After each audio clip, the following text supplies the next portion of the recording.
Povo de Deus, eu saúdo a todos com a paz do Senhor Jesus.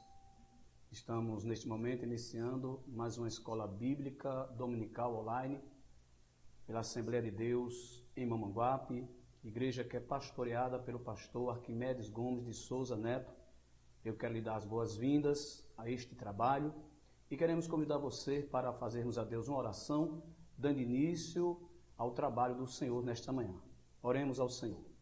Querido Deus, amado Pai, em nome do Senhor Jesus Cristo, nós elevamos a nossa voz a Ti em oração, pedindo que o Senhor derrame uma bênção toda especial, de conhecimento, de revelação, de entendimento, no coração de todos nós, Senhor, que estamos fazendo este trabalho, no coração daqueles que estão ouvindo, ó Deus, através das mídias sociais, a ministração da Tua palavra.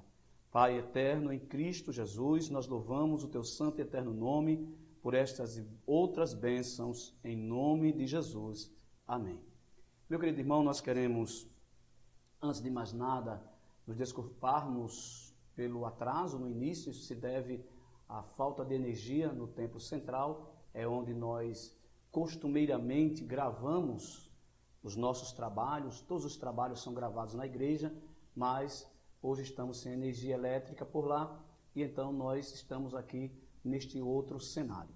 Se você tem uma lição, eu quero convidar você a abrir a sua lição na lição de número 4, que tem como título A Iluminação Espiritual do Crente. Este é o assunto que nós vamos estudar nesta manhã.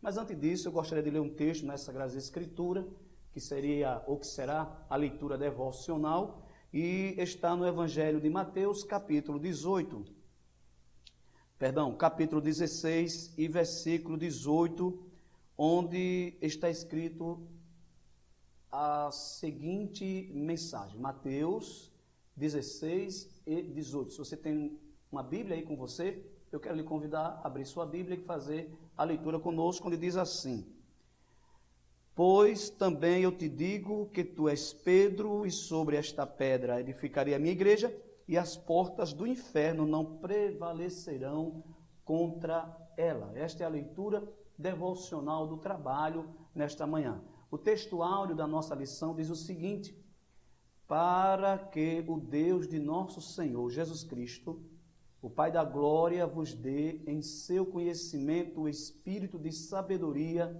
e de revelação. Isto está na carta de Paulo aos Efésios, capítulo 1, versículo 17, que é justamente o assunto desse trimestre, sobre a carta de Paulo aos Efésios. A verdade prática nos diz assim: a vocação do crente inclui a herança de preciosas riquezas conferidas aos eleitos pela grandeza do poder de Deus.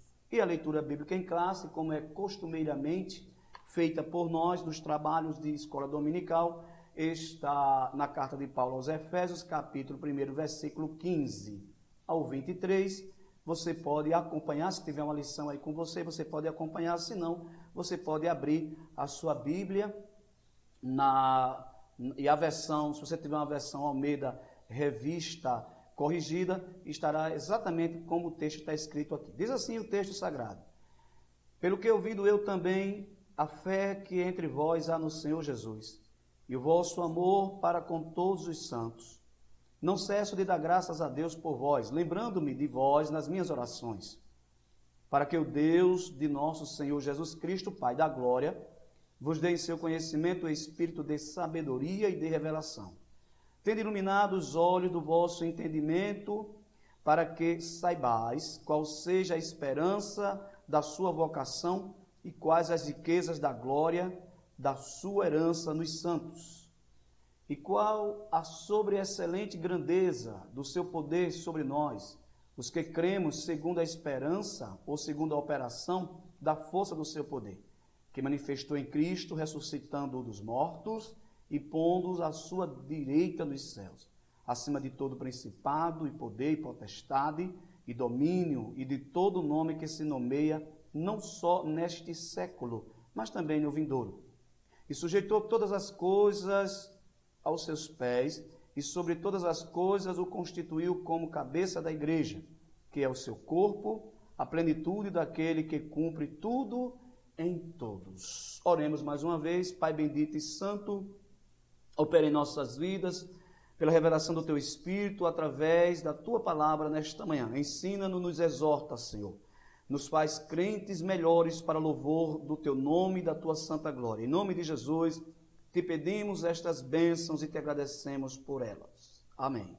Querido irmão, querida irmã, querido ouvinte, nesta manhã iremos estudar sobre a iluminação espiritual do crente, onde o escritor da lição continua falando do capítulo 1 da carta aos Efésios, se detendo agora a partir do versículo 15 até o versículo 22 ou 23, que é a leitura bíblica em classe que nós acabamos de fazer. Se nós observarmos, o escritor comentou a respeito dos primeiros versículos e ele vem construindo o seu ensinamento, trabalhando versículo por versículo em cima da carta aos Efésios. A introdução da nossa lição diz assim: ainda no primeiro capítulo, o apóstolo Paulo inicia uma longa sentença assim dividida. Primeiro, ações de graças, depois, oração intercessória e confissão de louvor e exaltação. Nessa sentença somos exortados a louvar ao Senhor pela nossa eleição, buscar a iluminação do Espírito para compreender a dimensão de nossa chamada e herança divina, bem como entender a grandeza do poder do nosso Deus. Paulo, quando escreve a sua carta aos Efésios, ele começa dizendo que Deus é bendito, é glorioso, porque Ele tem abençoado todos os crentes, todos os santos, com bênçãos espirituais na região celestial. Depois o apóstolo vai dizer aos crentes de Éfeso, aos Efésios, como Deus planejou na eternidade a nossa salvação em Cristo e como Ele aplicou esta salvação desde a eternidade à sua igreja. E Paulo trata de temas e de assuntos como eleição, como predestinação, como herança, como a eficácia da graça de Cristo no processo da nossa redenção, da nossa remissão. Paulo vai dizer que Deus em Cristo nos elegeu, ou seja, elegeu aqueles que responderiam positivamente ao chamado, à oferta de salvação, oferta gratuita de salvação, e que perseverariam até o fim. Este foi o tema da nossa lição da aula passada. Paulo vai dizer também que a este Cristo, Deus em Cristo, na verdade, predestinou. E predestinou para quê? Predestinou para serem filhos por adoção de Deus. Predestinou para serem herdeiros de Deus e co-herdeiros com Cristo. Predestinou para serem conforme a imagem de Cristo. E é o que está acontecendo conosco, porque o salvo ele vai sendo transformado de glória em glória na imagem de Deus através de Cristo Jesus, até que chegue o momento da glorificação, que é a última etapa da salvação. Então o apóstolo Paulo, ele vai desenvolvendo estes temas e vai dizendo aos crentes de Éfeso: olha, Deus fez assim, Deus planejou assim, Deus mudou o nosso status, nós éramos meras criaturas, nós agora em Cristo somos filhos de Deus. Nós éramos escravos, mas agora nós somos herdeiros, somos filhos por adoção. E ele constrói todo o contexto conceitual e explicativo do que acontece e do que Deus planejou para aqueles que são salvos em Cristo Jesus. Mas agora, a partir do versículo 15 da sua epístola, e antes disso, o apóstolo vai nos assegurar também que tudo que ele está dizendo está sendo validado e confirmado pelo um selo e pelo um penhor. E quem é esse selo e este penhor? É o Espírito Santo. O versículo 13 e o versículo 14 ensina que o Espírito Santo é o selo, ou seja, é a marca registrada de Deus no crente. Selo, nós aprendemos nas lições anteriores, que aponta para propriedade. Então, quando Paulo diz que Deus selou a sua igreja, selou os crentes com o Espírito Santo, o apóstolo está dizendo que esta igreja, estes crentes salvos, estes eleitos, são agora propriedade de Deus, pertencem a Deus, não pertencem mais ao mundo, não pertencem mais ao diabo, não pertencem mais às trevas, pertencem a quem? Pertencem a Deus, é o que o apóstolo está dizendo. E ele continua dizendo que, além de pertencer a Deus, estes crentes também receberam o penhor do Espírito. Receberam o quê? A garantia de que tudo aquilo que foi planejado efetivamente se cumpre e acontece na vida dos que são eleitos e dos que são predestinados por Deus.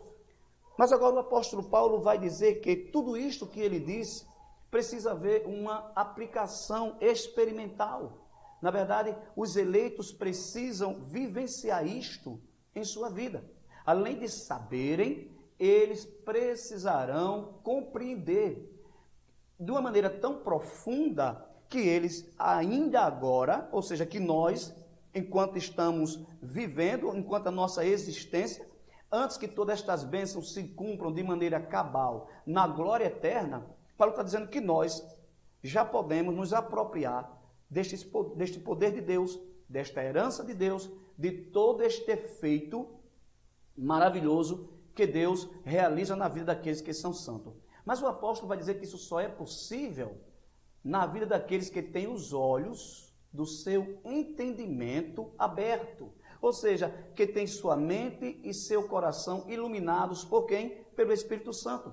E por que o apóstolo diz isso? Porque ele sabe que uma pessoa natural, aquelas pessoas que são naturais, até crentes que porventura ainda sejam naturais, eles não compreendem as coisas espirituais.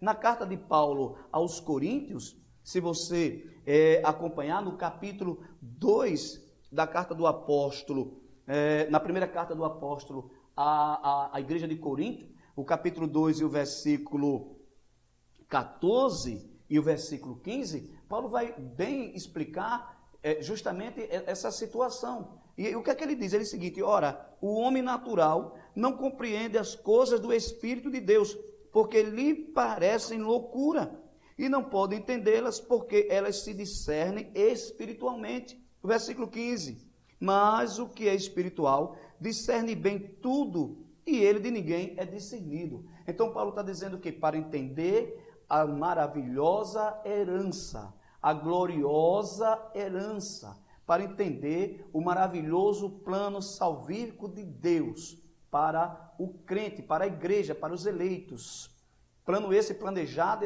e executado na eternidade, é preciso que o coração e a mente estejam iluminados pelo poder do Espírito Santo. E é sobre esta temática, é sobre este assunto que nós vamos estudar nesta manhã, a iluminação espiritual do crente. Está compreendendo, meu querido irmão? A iluminação espiritual do crente. E o primeiro tópico diz assim: a esperança da vocação e as riquezas da glória. Primeiro, Paulo começa a dar ações de graças e fazer uma oração intercessória pelos efésios. Ele diz que muito se alegrou quando soube da fé e do amor que havia naquela comunidade de crentes que estava em Éfeso. Ele diz que quando escutou a respeito, quando eu ouvi a respeito da vossa fé, quando eu escutei a respeito da vossa fé e do vosso amor, da vossa caridade, eu dei glórias a Deus. Paulo está dizendo, eu me alegrei por saber que vocês crentes em Éfeso, meus filhos na fé, além de estarem firmes no caminho, estão vivenciando uma fé viva e um amor eficaz. Depois Paulo agora começa a fazer uma oração. E ele disse, é por isso que eu vou rogar, é por isso que eu oro a Deus. O versículo 16, ele diz assim, eu não cesso de dar graças a Deus por vós, lembrando-me de vós nas minhas orações. Mas que oração Paulo está fazendo, ou ele está dizendo aqui, que ele realiza pelos Efésios dentro desse contexto? Ele diz, para que o Deus de nosso Senhor, Jesus Cristo, Pai da glória, vos dê em seu conhecimento o espírito de sabedoria e de revelação. Querido, o texto bíblico, o Espírito Santo, através do apóstolo Paulo, ele nos ensina que nós precisamos orar uns pelos outros, que nós devemos a perceber algum irmão que de alguma forma está fraco na fé, vacilando na fé, alguém que ainda não compreendeu direito o plano de Deus e qual vida deve ter e qual testemunho e nível de testemunho deve operar nesta vida para a glória e louvor do Senhor. Nós devemos orar por essas pessoas, nós devemos interceder por essas pessoas. O apóstolo Paulo deixou o exemplo, ele disse, eu não cesso de dar graças a Deus, mas também não cesso de fazer oração. E que tipo de oração? Uma oração intercessória, No primeiro tópico, subtópico 1, diz o seguinte: Paulo estava ciente de quão maravilhoso é o Evangelho, mas ao mesmo, de quão impossível é alguém perceber a glória dessas boas novas sem ser ensinado por Deus. Meu irmão, minha irmã, meu ouvinte, minha ouvinte, toda a revelação, todo o entendimento, todo o conhecimento, toda a percepção que alguém possa ter de Deus, do seu plano salvífico, das suas maravilhosas bênçãos, só podem ser achadas, encontradas em Deus. Só pode acontecer na nossa vida se Deus assim nos revelar. E Paulo, sabendo disso, foi orar pelos Efésios para que Deus iluminasse seu coração, iluminasse a sua mente. E nesta iluminação, Paulo está dizendo para quê? Ao ser iluminado, esses crentes agora vão experimentar das riquezas da glória de Deus, dada por sua herança. Quando a gente lê esse texto, geralmente nosso pensamento, nossa visão, ela é estendida para um futuro na eternidade. Herança da glória, riqueza da glória. E é verdade. O ápice destas promessas, a conclusão destas promessas, né? O cumprimento, melhor colocado, dessas promessas de maneira completa, elas vão se realizar quando Jesus vier buscar a sua igreja. Quando nós formos transformados em corpos gloriosos. E tudo isso vai estar se cumprindo de maneira cabal na vida dos crentes. Mas o apóstolo está dizendo que, antes que isso aconteça, os crentes, os salvos, os eleitos, em vida, não somente podem, como devem, desfrutar dessas bênçãos. Por quê? Porque primeiro eles precisam ser santos, ser irrepreensíveis, entender a vocação de Deus, o chamado de Deus. Esse chamado aqui não é chamado para a obra, entendamos isso. Paulo vai falar do chamado para a obra. Lá na frente ele trata do tema com os Efésios, precisamente no capítulo 4, versículo 11, ele fala a respeito disto. Esse chamado aqui é chamado para a salvação, é chamado dentro da eleição e da predestinação. Paulo está dizendo, é preciso que você entenda esta vocação, é preciso que você entenda este chamado, para que você possa testemunhar de maneira viva, real, eficaz, de que você pertence a um corpo espiritual. Olha que coisa maravilhosa. A um corpo espiritual chamado ou denominado pelo apóstolo de igreja e também, logicamente, por Cristo. Nós lemos no texto de Mateus 16, 18, quando Jesus diz a Pedro que vai edificar uma igreja e as portas do inferno não terão poder, ou seja, não prevalecerão. Esta igreja é triunfante, ela marcha vitoriosa e vai enfrentando e ao mesmo tempo resistindo todas as operações malignas. Paulo vai dizer que somente uma mente e um coração iluminado pelo Espírito Santo de Deus compreende isso, e é justamente isso que ele diz, vocês precisam alcançar, precisam receber, precisam buscar para que possam viver estas riquezas da herança da sua glória, ou seja, já começar a vivê-las aqui, de maneira que meu testemunho, seu testemunho enquanto filho e filha de Deus, representa exatamente esta operação de Deus nas nossas vidas. E o apóstolo está justamente ensinando isso quando trata do assunto aos Efésios. Então, no tópico 2, a esperança da vocação, diz o seguinte aqui, olha, assim eles seriam capazes de experimentar o conhecimento e conhecer profunda e espiritualmente os privilégios de serem vocacionados. Mais uma vez, salvação não é um conceito, salvação não é uma ideia, a salvação não é um pensamento, não, muito menos uma ideologia. Salvação é uma realidade experimental na vida daquele que é salvo. Porque o crente salvo, ele testemunha sem nenhum equívoco desta sua salvação. Mas o apóstolo vai dizer, vamos orar, busque a Deus, e eu estou orando aqui para que seu entendimento, seu coração, seus pensamentos sejam iluminados por Deus, porque somente assim vocês poderão vivenciar estas verdades. Aí, porque nós, e aí o apóstolo, quando diz que ele está orando, automaticamente ele está também nos exortando a orar. E porque nós precisamos orar neste sentido? Porque o crente precisa buscar em Deus compreender isto. Ele diz, porque a nossa chamada não abrange apenas serviço e santificação, tá certo? No futuro da glória, mas sim no presente.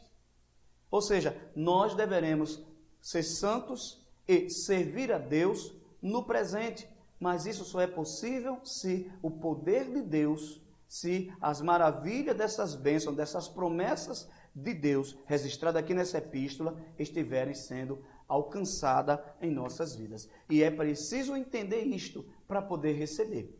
O tópico 3, o subtópico 3 do tópico 1 diz assim, as riquezas da glória da sua herança. Meu irmão, minha irmã, todos nós esperamos a herança de Deus.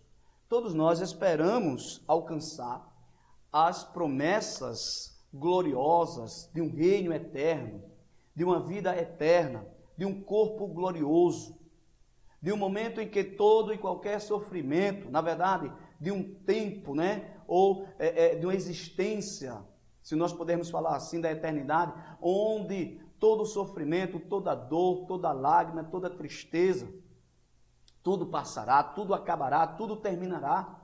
Nós estamos caminhando para este alvo, nós estamos caminhando para esta herança. Isso está prometido na palavra de Deus e isso deve encher cada dia mais nossos corações de esperança. Mas o apóstolo vai dizer aos Efésios que antes que isso aconteça, nós podemos sim desfrutar desta herança aqui em vida. Em que sentido? Na transformação do nosso caráter, na fé com que nós servimos a Deus, na capacidade que recebemos de Deus para resistir o diabo, o mundo e o pecado, na capacidade de Deus que nos torna, dentro de um mundo cheio de trevas, nos torna luz. É isso que o apóstolo está dizendo.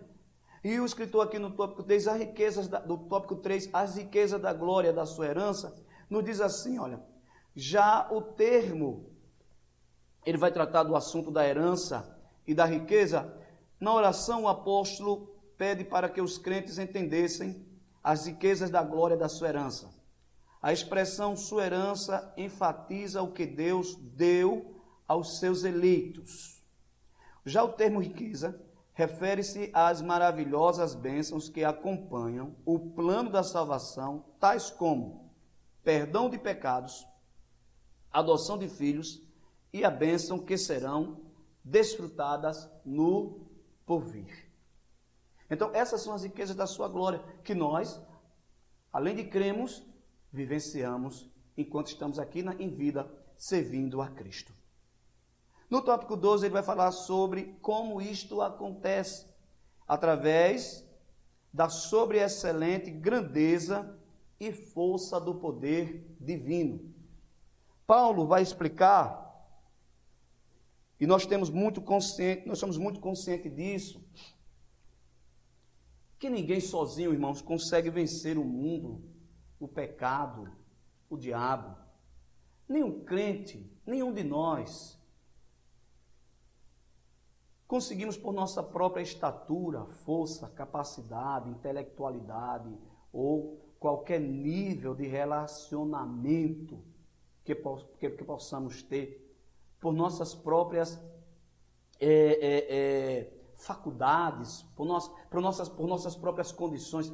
Nenhum de nós, naturalmente, poderemos vencer nem a nós mesmos, nem ao mundo e nem ao diabo. E é isso que a lição vai nos mostrar. Somente através do poder maravilhoso de Deus, operando em nossas vidas, é possível vencer. E Paulo vai dizer, é preciso que este poder seja buscado. Buscado como? Ele explicou, em oração intercessória. E não somente por nós ou por mim, não somente eu orar por mim, você orar por você, não. Além de orar por nós mesmos, precisamos também orar pelos outros. Orar pelo irmão, orar pela irmã. Nós temos uma facilidade muito grande em apontar, nós temos uma facilidade muito grande em criticar, nós temos uma facilidade muito grande até mesmo em desprezar.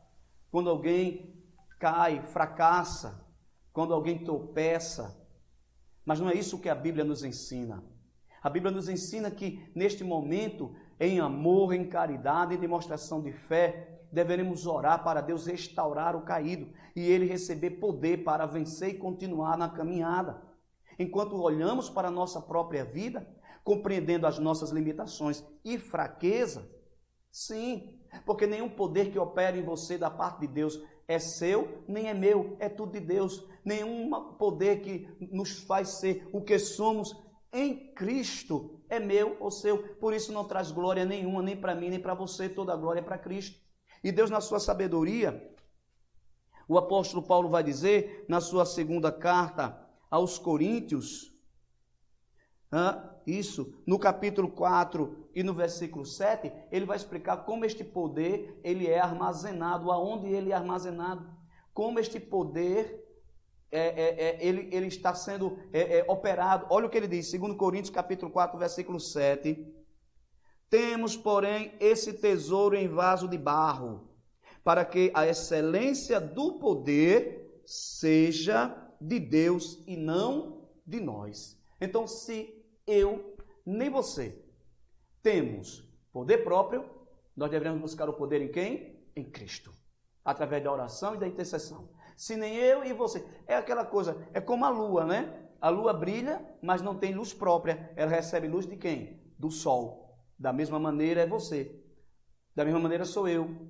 Podemos brilhar, refletir a glória de Deus, e Paulo diz na sua segunda epístola, capítulo 3, versículo 18, está aqui, capítulo 3, versículo 18, mas todos nós, com cara descoberta, refletindo como um espelho a glória do Senhor, somos transformados de glória em glória na mesma imagem, como pelo Espírito do Senhor. Então nós refletimos a glória de Cristo, nós refletimos a imagem de Cristo. Isto é possível por causa do poder de Cristo operado em nossas vidas, mas entendamos, não é nosso. O que nós somos? Vasos de barro. O que nós somos? Vasos de barro. E aí você decide se você quer ser um vaso de exposição ou um vaso de utilidade. Vasos de exposição geralmente são aqueles vasos bonitos, né? Grandões. Inclusive tem vasos bastante caros, caríssimos, né? Dependendo das mãos que os fizeram. Mas geralmente quando esses vasos quebram, eles são vazios, não tem nada. E às vezes um vasinho que é comprado até com preço irrisório, assim, para botar uma flor dentro, a importância não está no vaso, está naquilo que está dentro do vaso. E às vezes quando o vaso se quebra, o que está dentro continua intacto. Compreende isso? Então é esse poder que nos faz ser quem nós somos. Nós somos vaso de barros com o poder da glória de Deus em nossas vidas. E aí, o subtópico diz a sobreexcelente grandeza do seu poder.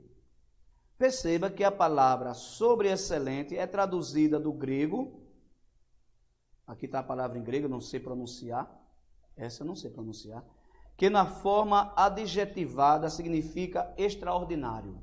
Ou seja, o poder de Deus é extraordinário, não sou eu nem você que somos extraordinários, é o poder de Deus.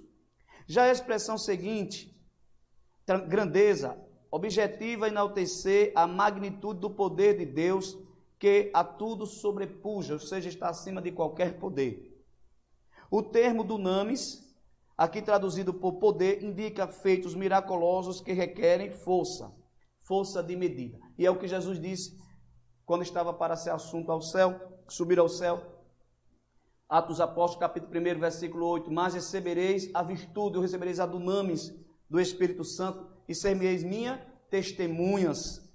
Ou seja, só podemos ser testemunhas de Cristo, só podemos testemunhar verdadeiramente a realidade desta salvação nas nossas vidas, agora no presente, se estivermos recebendo, se estivermos vivendo, se estivermos buscando e recebendo este poder de Deus. E é isso que significa a iluminação do nosso entendimento, a compreensão dessa revelação, dessa sabedoria de Deus, de entendermos que não somos absolutamente nada sem Cristo.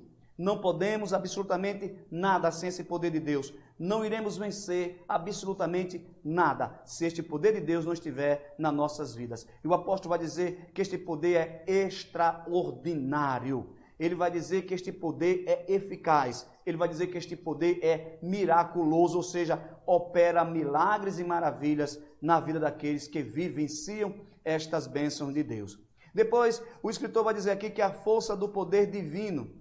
Na sentença seguinte, a operação da força do seu poder. O apóstolo faz uso de 3 vocábulos gregos, concordes entre si. Primeiro, a palavra operação, que é tradução de energia, eu acho que assim se pronuncia, e também significa eficácia, sinalizando a ideia de poder em atividade, ou seja, a vida do crente, a vida da igreja, não é algo estático, é algo dinâmico. Não é algo assim que está inerte. Não é nenhum poder parado. É um poder que entra em ação. Quando você, por exemplo, está falando do amor de Deus para uma pessoa e testemunhando ao mesmo tempo, não somente com suas palavras, mas com a sua vida, este poder está em ação, ele está em operação. Não é algo que diz assim, o poder está ali, mas nós não vemos ele acontecer. Não, o poder está naquela pessoa, o poder está na igreja, o poder está no crente e a gente vê a sua eficácia. Ele é dinâmico, ele é operativo, ele opera. Depois ele vai usar um outro termo que é força, que vem do termo kratos, que traz a ideia de intensidade. Ou seja, além desse poder ser operativo, o poder do Espírito Santo, ele opera no crente. Por isso o crente é dinâmico, por isso o crente em Jesus, cheio do Espírito Santo, ora, prega, procura salvar outras pessoas para Cristo, testemunha do amor de Deus, tem esperança na salvação, em qualquer circunstância, mesmo consciente das suas limitações e fraquezas, mas ele está olhando para Cristo, está sendo fortalecido por Cristo, recebendo de Cristo, e então ele vai viver este poder de Deus, e ele é operativo, porque ele age, mas além de ser operativo, ele é também intenso, ou seja, é algo que não se pode parar. Jesus disse, Pedro, eu vou edificar a minha igreja sobre esta pedra. E na verdade nós sabemos a pedra era a declaração que Pedro estava fazendo a respeito de Jesus. Tu és o Cristo, o Filho do Deus vivo. Ele disse, eu só não vou apenas edificar esta igreja, mas além de edificar, ela será vitoriosa, porque as forças do inferno não poderão prevalecer contra ela. Por isso a igreja é um organismo vivo, dinamizado pelo poder do Espírito Santo manifestado por Deus, ou enviado por Deus na vida dos seus eleitos. E glórias a Deus por isso. O terceiro termo que Paulo vai utilizar é Icos, eu acho que é iscos, eu acho que é assim que se pronuncia, que indica o poder inerente de Deus. Em que sentido? Este poder, ele é operativo, este poder, ele é intenso, e esse poder está inerente em Deus e transferido ou transmitido, na verdade, ao crente. Por isso, João vai dizer, veio para o que era os seus não o receberam, mas a todos quanto receberam, deu-lhes o poder. Ou seja, está inerente de serem feitos ou transformados em filhos de Deus. Aí o escritor vai dizer, a associação desses conceitos revela o poder potencial de Deus que, inerente à sua natureza divina, opera em favor dos que creem. Para aprofundar essa impressionante descrição, Paulo apresenta 3 exemplos irrefutáveis da força desse poder. E onde estão esses exemplos? No próprio Cristo. Aí ele vai dizer que Cristo ressuscitou, que o poder que agora está disponível para a igreja, que o poder que agora está sendo oferecido à igreja, que a igreja precisaria continuar enquanto marchando aqui na terra, enquanto vivendo aqui nesta vida, precisaria continuadamente buscar este poder em Deus. Este poder foi quem ressuscitou a Cristo. Ele vai dizer também que esse poder foi quem levou Cristo, ou executou a sua ascensão e o colocou à direita de Deus. E ainda mais, que ao fazer isto, elevou a Cristo acima de todo o domínio. O apóstolo vai dizer aos filipenses que o Senhor, Filipenses, vamos ler o texto para não citarmos errado, Filipenses capítulo 2, versículo 9, pelo que também Deus o exaltou, falando de Cristo, soberanamente, e lhe deu um nome que é sobre todo nome, para que ao nome de Jesus se dobre todo o joelho dos que estão nos céus e na terra e debaixo da terra. Observe a grandeza desta exaltação, a excelência dessa exaltação. Essa exaltação está acima de qualquer outra exaltação. E Paulo vai dizer que o nome de Cristo está acima de qualquer outro nome. Toda a importância, toda a glória humana, todo apogeu humano parece nada, se torna nada, se transforma em nada diante do nome de Cristo, diante da exaltação de Cristo. Paulo vai dizer aos Colossenses que Deus o exaltou acima de toda potestade, de todo o principado, de todo o domínio. Então este poder que agora está disponível ao crente, que o crente pode alcançar quando entende, quando a sua mente é iluminada pelo Espírito e ele vai, sim, viver uma vida santa e irrepreensível diante de Deus. Este poder não somente ressuscitou a Cristo, esse poder, além de ressuscitar a Cristo, elevou Cristo ao céu, ou seja, Cristo foi assunto ao céu, foi elevado ao céu, e chegando nos céus, sentou-se à direita de Deus, Deus o exaltou acima de todas as coisas, e lhe deu um nome acima de todos os nomes, e ainda disse que vai chegar o dia em que todos os joelhos, em qualquer parte do universo, nas regiões celestiais, na terra ou embaixo da terra, aonde houver uma criatura que possua joelhos, entenda isso, onde houver uma criatura que possua joelhos, isso é, desde os anjos, os homens e qualquer outra criatura, todos os joelhos se dobrarão diante de Cristo. Esta é a exaltação excelente, magnífica, magnânima do nosso Senhor e Salvador Jesus Cristo. Glória a Deus por isso. No tópico 3, o escritor vai falar a respeito de Cristo, é o nosso exemplo de exaltação. Não há nenhuma forma de nós exaltarmos a nós mesmos. Na verdade, se exaltar a si mesmo, constitui-se pecado, constitui-se falha. Porque toda exaltação está em Cristo e nós devemos refletir a exaltação de Cristo. Por isso, nós, os crentes, trabalhamos, servimos, vivemos, fazemos a obra de Deus sempre com o coração, e esta deve ser a nossa meta, buscando a exaltação de Cristo. Eu não estou aqui dizendo que o seu trabalho que você faz para Deus não possa ser reconhecido.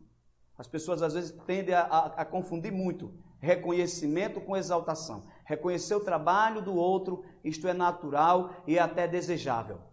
Agora, a exaltação, a consciência de que aquilo só está sendo feito, esta obra só está sendo realizada porque Cristo está sendo exaltada nela. E aí é sim o que a Bíblia nos ensina a fazer. Olha só o que o texto diz aqui. Cristo as primícias dos que dormem. Aí o apóstolo, ao falar da exaltação de Cristo, vai falar a respeito da sua ressurreição. E o escritor vai dizer que Cristo é a primícia do que dorme. Paulo escreve isso aos Coríntios, capítulo 15, versículo 20. Quando ele diz as seguintes palavras, se você tem Bíblia, com você quer acompanhar, primeira carta de Paulo aos Coríntios, capítulo 15, versículo 20. Mas agora, Cristo ressuscitou dos mortos e foi feita as primícias dos que dormem. Nós sabemos que no capítulo 15 o apóstolo Paulo está desenvolvendo a temática da ressurreição. E ele vai fazer, ele levanta uma hipótese no sentido de que, dizendo o seguinte: se Cristo não ressuscitou, nós seremos os mais miseráveis dos homens. Mas aqui Paulo abandona toda a hipótese e diz: olha, Cristo ressuscitou. Ele fez apenas uma conjectura lá atrás. Mas ele diz: Cristo apenas não ressuscitou, como ele é as primícias daquele que irão ressuscitar. E o que são primícias? Ora, nós sabemos que as primícias são os primeiros frutos de uma colheita. As primícias vão dizer se aquela colheita vai ser boa ou não. O agricultor sabe que os primeiros frutos da agricultura, de qual seja a agricultura, vai dizer se aquela safra, se aquela colheita vai ser boa ou não.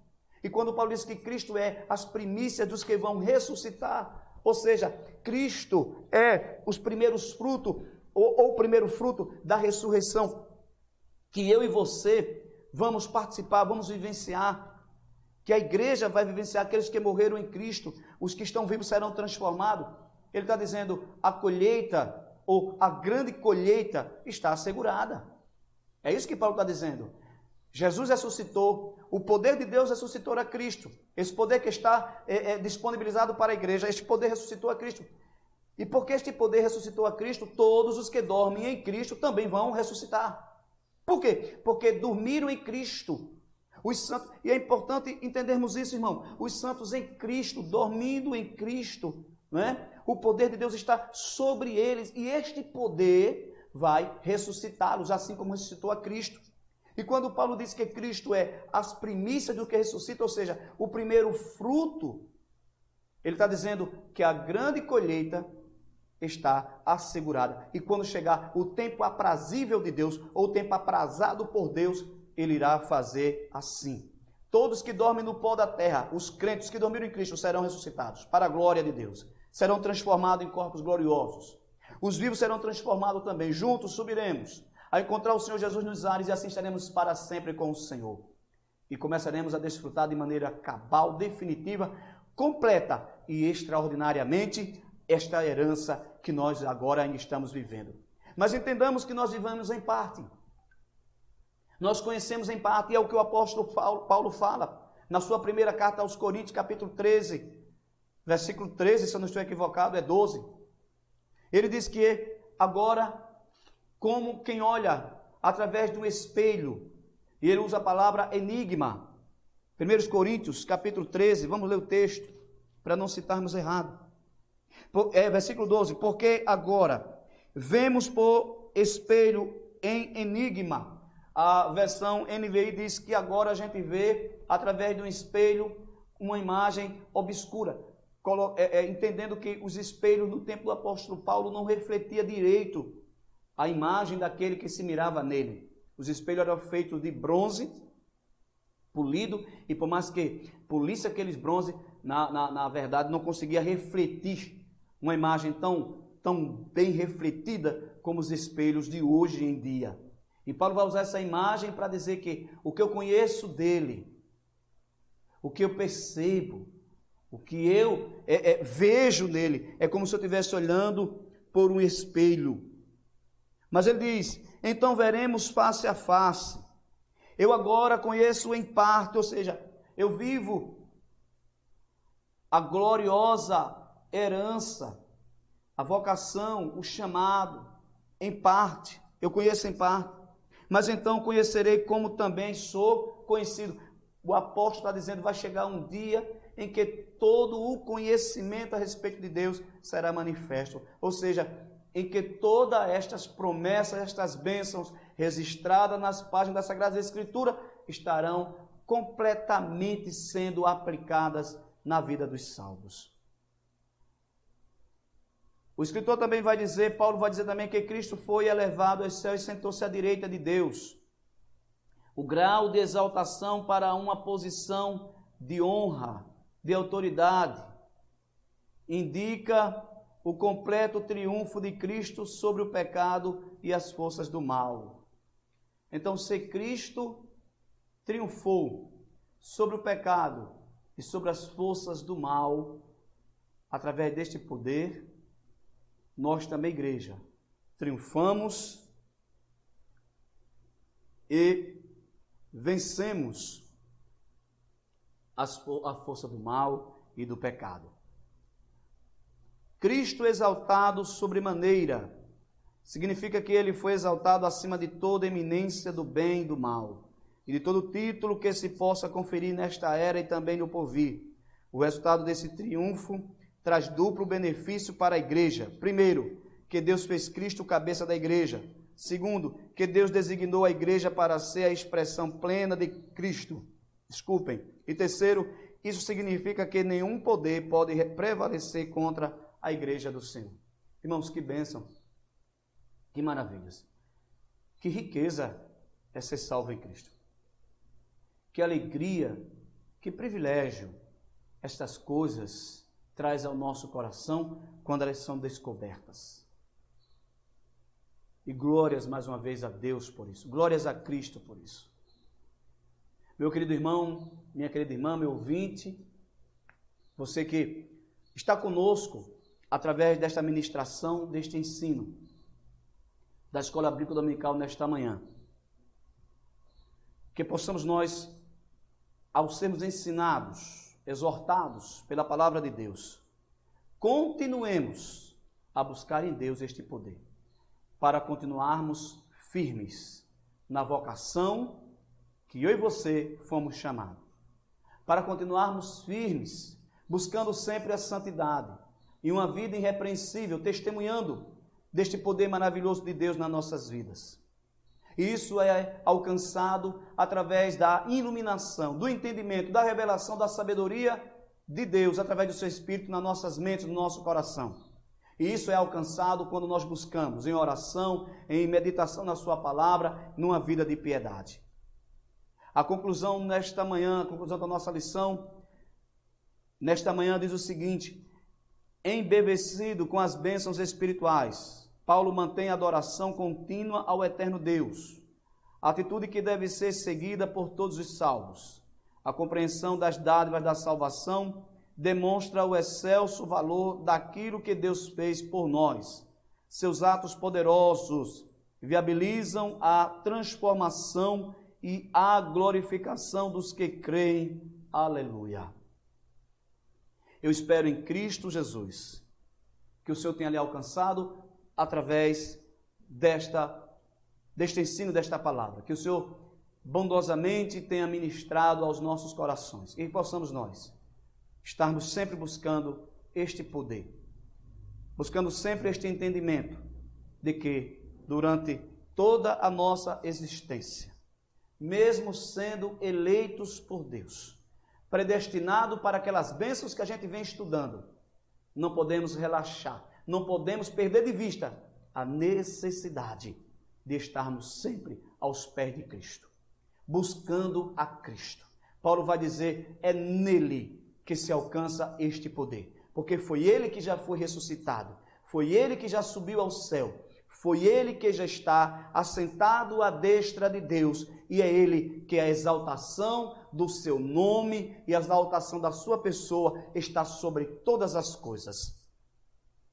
Paulo diz que Deus um dia nos assentará com Cristo nas regiões celestiais. Estamos aguardando este dia, estamos caminhando para este dia, caminhamos nessa esperança. Mas enquanto este dia não chega, qual é o meu dever? Qual é o seu dever? Qual é o nosso dever enquanto crentes, enquanto servo de Cristo? Continuar buscando a Deus, continuar servindo a Deus, continuar operando este poder que está em nós, porque Deus opera. Se Deus não operar, tudo se acaba. Então que a gente possamos continuadamente buscarmos este poder.